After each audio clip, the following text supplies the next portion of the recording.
ഇന്ത്യയുമായിട്ട് നല്ല ബന്ധം പുലർത്തുന്ന ഭരണാധികാരികളിൽ ഒരാളാണ് ഇസ്രായേൽ പ്രധാനമന്ത്രി ബെഞ്ചമിൻ നെതന്യാഹു. ഇന്ത്യയിലേക്ക് ഈ ഡിസംബർ പകുതിയോടുകൂടി സന്ദർശനത്തിനെത്തുമെന്ന് നേരത്തെ അറിയിച്ചു. എന്നാൽ പെട്ടെന്ന് ആ സന്ദർശനം റദ്ദാക്കുക. ഈ വർഷം ഇത് മൂന്നാമത്തെ തവണയാണ് ഇസ്രായേൽ പ്രധാനമന്ത്രി ഇന്ത്യയിലേക്ക് വരുമെന്ന് പറഞ്ഞിട്ട് സന്ദർശനം റദ്ദാക്കുന്നത്. ഇപ്പോൾ പറയുന്ന ചെങ്കോട്ട സ്ഫോടനത്തിനുള്ള സുരക്ഷാ പ്രശ്നങ്ങളൊക്കെ പറയുന്നു. പക്ഷേ അതിനപ്പുറത്തേക്ക് എന്തെങ്കിലും ആഭ്യന്തര വിഷയങ്ങളുണ്ട് എന്നും അതല്ല ട്രംപിൻ്റെ ഇടപെടലുണ്ടെന്നും ഒക്കെ വ്യാഖ്യാനിക്കപ്പെടുന്നു. അങ്ങനൊരു വാസ്തവമുണ്ടോ? ഇല്ല, അതിൽ യാതൊരു വാസ്തവവുമില്ല. ഒന്ന്, നെതന്യാഹു അങ്ങനെ രാജ്യങ്ങൾ സന്ദർശിക്കുന്ന ഒരാളല്ല. നെതന്യാഹു പോകുന്ന ഏക രാജ്യം അമേരിക്കയാണ്. അത് യുണൈറ്റഡ് നേഷൻസിൽ പ്രസംഗിക്കാൻ പോകും, അല്ലെങ്കിൽ ട്രംപുമായിട്ടുള്ള കൂടിക്കാഴ്ചയ്ക്ക് പോകും. ഇതല്ലാതെ നെതന്യാഹു വേറെ രാജ്യങ്ങളിലെങ്ങും പോയിട്ടില്ല. ഇന്ത്യയിൽ നിന്നല്ല, ഒരു സ്ഥലത്ത് നെതന്യാഹു പോകാറില്ല.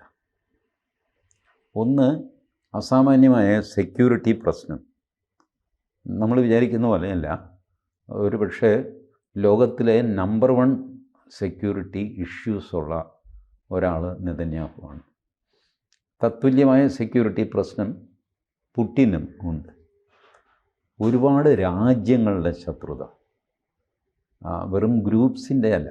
ഈ ഹമാസ്, ഹിസ്ബുള്ള എന്നൊക്കെ പറയുന്ന ഗ്രൂപ്പുകൾ, തീവ്രവാദ ഗ്രൂപ്പുകൾ, അവർക്കല്ല, രാജ്യം മൊത്തം തന്നെ നെതന്യാഹുവിനെ വെറുക്കുന്ന ഭരണാധികാരികൾ അവരെ അപായപ്പെടുത്താൻ ആലോചിക്കുക. ഇങ്ങനെയൊക്കെയുള്ള ലിസ്റ്റിൽപ്പെട്ട ആളാണ് നെതന്യാഹു. ഇപ്പം നെതന്യാഹു ഇങ്ങോട്ടുള്ള വരവ് നിർത്തിവെച്ചെങ്കിൽ അവിടുത്തെ പ്രശ്നങ്ങൾ കാരണമാണ്. ഗസയിൽ ഇപ്പോഴും ഈ ഇൻ്റർനാഷണൽ സ്റ്റെബിലൈസേഷൻ ഫോഴ്സ് ആയിട്ടില്ല. അത് ട്രംപിൻ്റെ ഒരു ഉഴപ്പ് കൊണ്ടാണ് നടക്കുന്നത്. വാസ്തവത്തിൽ നെതന്യാഹു ഇപ്പോഴും ഗാസയിൽ ആക്രമണം തുടർന്നുകൊണ്ടിരിക്കുന്നു. ഇന്നലെയും 41 പേര് മരിച്ചു. മരിച്ചവർ സ്ത്രീകളും കുട്ടികളുമാണെന്ന് ഹമാസ്. സ്ത്രീയും കുട്ടിയൊന്നുമല്ല, ഇതൊക്കെ ഹമാസിൻ്റെ ചാരന്മാരും പ്രവർത്തകരുമാണെന്ന് ഇസ്രായേൽ. എന്തു വാങ്ങിക്കോട്ടെ, വെടിനിർത്തൽ നിലവിലുണ്ട്, പക്ഷേ ഇസ്രായേൽ വെടിനിർത്തുന്നുമില്ല. ഈ അവസ്ഥ ഗസയിലുണ്ട്.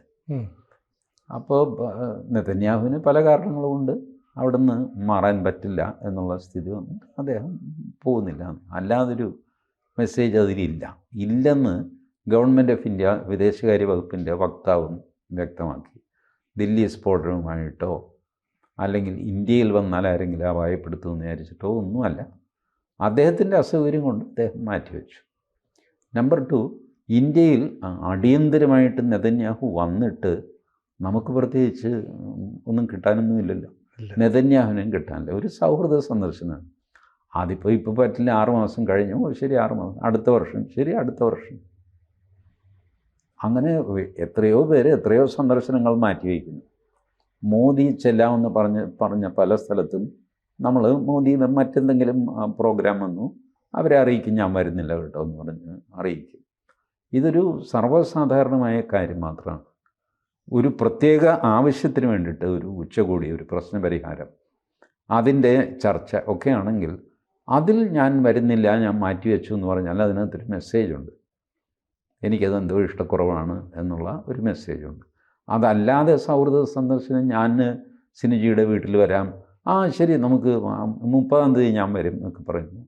30-ാം തീയതിക്ക് മുമ്പ് ഞാൻ സിനിജിയെ വിളിച്ച് പറയുന്നു, സിനിജി എനിക്ക് അർജൻറ്റായിട്ടൊന്ന് കോയമ്പത്തൂർ പോകാനുണ്ട്, ഞാൻ വേറൊരു ദിവസം വരാം. ശരി. കാരണം ഈ 30 എന്നുള്ള ഡേറ്റിന് പ്രത്യേകിച്ചൊന്നുമില്ല. നമ്മൾ രണ്ടുപേരും കൂടെ ആ ഒരു ഡേറ്റ് തീരുമാനിച്ചു. എനിക്കൊരസുഖം വന്നു, ശരി മാറ്റി വയ്ക്കാമെന്ന് പറഞ്ഞു. ഇത്രേ ഉള്ളൂ.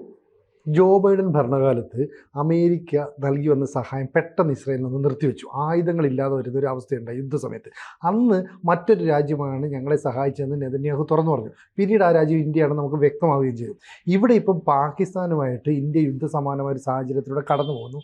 അമേരിക്കയും തുർക്കിയും ഒക്കെയാണ് അവരെ സഹായിക്കുന്നതെന്ന് പറയുന്നു.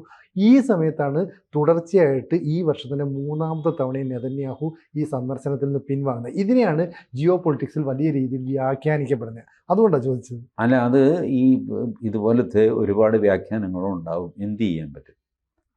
ലോകത്തിലെ രാജ്യത്തലവന്മാർ, പ്രത്യേകിച്ച് വളരെ കോൺട്രവേഴ്സ്യലായിട്ടുള്ളവർ, അവർ ഒരു സ്ഥലത്ത് പോയാലും കോൺട്രവേഴ്സിയാകും, പോയില്ലെങ്കിലും കോൺട്രവേഴ്സിയാകും. ഇപ്പം നേരെ തിരിച്ചാലോചിക്കുക. നെതന്യാഹു ഭാരതത്തിൽ വരുന്നു, എന്താണ് അതിൻ്റെ സന്ദേശം? ഭാരതവും ഇസ്രായേലും തമ്മിൽ ദീർഘകാലമായിട്ടുള്ള ബന്ധം ഉറപ്പിക്കുന്നു. ഉറപ്പിച്ച് അണിയടിക്കാനായിട്ട് അങ്ങേര് ഇവിടെ വരേണ്ട കാര്യമില്ല. ഇപ്പോഴും വളരെ ബ്യൂട്ടിഫുൾ റിലേഷനാണ് ഇസ്രായേലും ഇന്ത്യയും തമ്മിലുള്ളത്. ഈ പറഞ്ഞതൊക്കെ ശരിയാണ്. ഇസ്രായേലിന് വേണ്ട ആയുധങ്ങളൊക്കെ നമ്മളെക്കാൾ അഡ്വാൻസ് ടെക്നോളജി വെപ്പൺസും ഉള്ള രാജ്യമാണ് ഇസ്രായേൽ. ബട്ട് അവർക്ക് ബേസിക് സാധനങ്ങളാണ് നമ്മൾ കൊടുക്കുന്നത്. തോക്ക്, ഗ്രനേഡ്, ഉണ്ട ഇതുപോലത്തെ സാധനങ്ങളൊക്കെയാണ് നമ്മൾ കൊടുക്കുന്നതാണ് ഞാൻ മനസ്സിലാക്കിയിരിക്കുന്നത്. അതിൽ വലിയ ടെക്നോളജി ഓഫർ ചെയ്യാൻ നമ്മുടെ കയ്യിലില്ല. കാരണം നമ്മുടെ ആവശ്യത്തിന് തന്നെ നമുക്ക് തികയുന്നില്ല. നമ്മൾ റഷ്യയിൽ നിന്നും ഫ്രാൻസിൽ നിന്നും ഒക്കെ വാങ്ങിച്ച് വിമാനമൊക്കെ വാങ്ങിച്ചല്ലേ നമ്മൾ കാര്യം നടത്തുന്നത്. അപ്പോൾ അങ്ങനെ ഒരു ഹൈടെക് ആയുധങ്ങൾ ഇസ്രായേലിന് കൊടുക്കാൻ നമ്മുടെ കയ്യിലില്ല. ബട്ട് ലോടെക് ആയുധങ്ങൾ ഇഷ്ടം പോലെ ഉണ്ട് താനും. അത് നമ്മൾ ഇസ്രായേലിന് കൊടുക്കുന്നുണ്ട്. മറ്റതും ഒരു തെറ്റിദ്ധാരണയാണ്. ജോ ബൈഡൻ്റെ കാലത്ത് ആയുധങ്ങൾ ഇസ്രായേലിന് കൊടുത്ത് നിർത്തിവെച്ചു. അങ്ങനെയൊന്നും ചെയ്തിട്ടില്ല. ഇസ്രായേലിനെ ഒരിക്കലും അമേരിക്ക ഉപേക്ഷിച്ചിട്ടില്ല. ഉപേക്ഷിക്കും, ഇപ്പോൾ ഉപേക്ഷിക്കും, ഞാനെല്ലാം കൂടെ നിർത്തി. ഇപ്പോൾ ട്രംപ് വന്നപ്പോഴും പറഞ്ഞു എല്ലാം ഞാൻ നിർത്തിവെച്ചു എന്ന് പറഞ്ഞു. ആ നിർത്തിവെച്ച ദിവസം അമേരിക്കൻ ഡിഫൻസും ഇസ്രായേലും തമ്മിൽ വീണ്ടും ഒപ്പിട്ടു $100 ബില്യൺ ആയുധങ്ങൾ കൊടുക്കാൻ, ഡിപ്പാർട്ട്മെൻറ്റ് ടു ഡിപ്പാർട്ട്മെൻറ്റ്. ട്രംപ് ഇവിടെ വൈറ്റ് ഹൗസിൽ ഇരുന്നിട്ട് വാചകം അടിക്കുന്നു, ഞാൻ അവന് ഒരു ഓലപ്പടക്കം പോലും ഞാൻ കൊടുക്കില്ല, അഹങ്കാരി എന്നൊക്കെ പറഞ്ഞു. അപ്പോൾ പുറകെ കൂടെ ഈ പണി നടക്കുകയും ചെയ്യും. സോ ഇതുവരെയുള്ള ചരിത്രത്തിൽ അമേരിക്ക ഇസ്രായേലിനെ വിട്ട് പെരുമാറിയിട്ട് വാചകമൊക്കെ അടിച്ചിട്ടുണ്ട്. ഇപ്പോഴും സുനിജി നോക്കിക്കോളൂ, ഗാസയിൽ സംഭവിച്ചതെന്താ? അമേരിക്കയുടെ മധ്യസ്ഥതയിൽ മറ്റേ സമാധാന ചർച്ചയുണ്ടായി. എത്രയും 33 പോയിൻറ്റ്സ് ഒക്കെ വെച്ച് ഒക്കെ ചെയ്തു. ബട്ട് ഇപ്പോഴും സംഭവിക്കുന്നത് എന്താ? ഇസ്രായേലിൻ്റെ നിയന്ത്രണത്തിലാണ് ഗസ. ഇസ്രായേൽ തോന്നിവാസം അവിടെ വെടിവെക്കുന്നു. അവർ ഹിസ്ബുള്ള അല്ല ഹമാസ് എന്ന് തീരുമാനിക്കുന്നവർക്ക് വെടികൊള്ളുന്നു. പാരലി മിനിഞ്ഞാന്നവർ ബെയ്റൂട്ടിൽ ആക്രമണം നടത്തി, ലെബനൻ, ഇസ്രായേൽ. അവർ ഹൂത്തികളെ തീർക്കാതെ ഞങ്ങൾ അടങ്ങില്ല എന്നുള്ള നിലപാടിൽ അവർക്ക് ഒരു വിട്ടുവീഴ്ചയില്ല. ആകെ ഒരു കരാർ എന്ന് പറയാനുണ്ടാക്കിയത് ഗസയുമായിട്ടാണ്. ഗസയിലെ ഹമാസിന് വേണ്ടിയിട്ട് ഈജിപ്റ്റും ഖത്തറും അമേരിക്കയും ഇസ്രായേലും ആണ് മെയിൻലി ഈ പീസ് ഡീല് വർക്കൗട്ട് ചെയ്തത്. അതുപോലും നേരെ ചൊവ്വേ ഇതുവരെ ഇംപ്ലിമെൻ്റ് ചെയ്യാൻ പറ്റിയിട്ടില്ല. ഇംപ്ലിമെൻ്റ് ചെയ്യാൻ വേണ്ടിയിട്ടല്ല ആ കരാറുണ്ടാക്കിയിരിക്കുന്നത്. സിറ്റുവേഷൻ ഒന്ന് ചേഞ്ച് ചെയ്തിട്ട് നിയന്ത്രണം ട്രംപിൻ്റെ എടുക്കുക. Operation by Netanyahu, control by Donald Trump. അല്ലെങ്കിൽ operation by Israel, control by United States. ഈ സ്ഥിതി അവിടെ കൊണ്ടുവന്നു. ഇൻ്റർനാഷണൽ സ്റ്റെബിലൈസേഷൻ ഫോഴ്സ് എന്ന് പറയുന്ന ഒരു അന്താരാഷ്ട്ര തട്ടിപ്പ് അതിറക്കി.